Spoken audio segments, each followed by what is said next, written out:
Homeland Security Secretary Kristi Noem says immigration enforcement operations will expand in Chicago. She joined CBS's Face the Nation yesterday to talk more about sending additional resources to that city.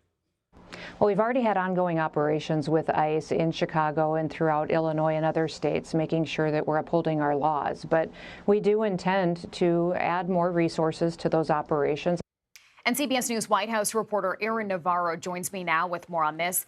Aaron, what would these ICE operations really entail? What are they going to be doing there on the ground? And how are local officials there reacting to this?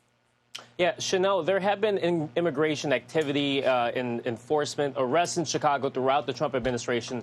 But how this administration is now portraying what could happen as soon as this week is a bigger expansion. Sources have told CBS News that it could look more so like it did in Los Angeles earlier this year, where you saw images of more agents, tactical gear, armored vehicles.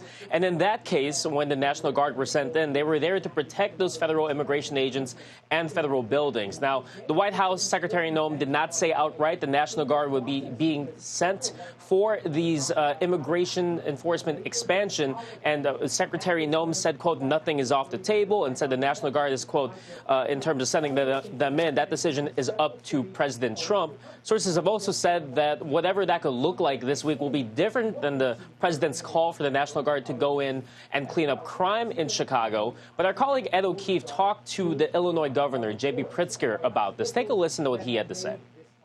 We hope that they don't send any troops along with ICE. And if they do, they'll be in court pretty quickly because that is illegal. Posse Comitatus does not allow U.S. troops into U.S. cities to do, to fight crime, to be involved in law enforcement. That's not their job. It's also worth noting that whatever we see in Chicago this week potentially is different than what we've seen in Washington, D.C. this past month, just given that the federal government, the executive branch, has unique control over the District of Columbia. Okay, interesting. Aaron, also want to ask you about another headline that we're following today. President Trump saying he will sign an executive order essentially mandating voter IDs. So explain to us what this means. How is this going to work?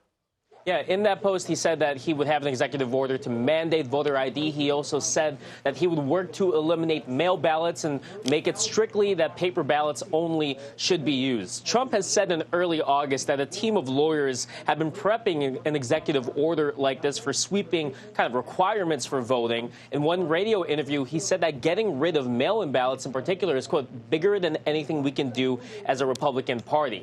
The big legal hurdle here is the Constitution and the Elections Clause, which says that there is no explicit power that the president has over state voting laws and that it remains up to the states. There's already a patchwork of states when it comes to voter ID laws. 36 states already have some sort of voter ID or type of identification requirement, but President Trump has targeted Democratic-ran states such as California or New York for not having enough of those strict laws and requirements.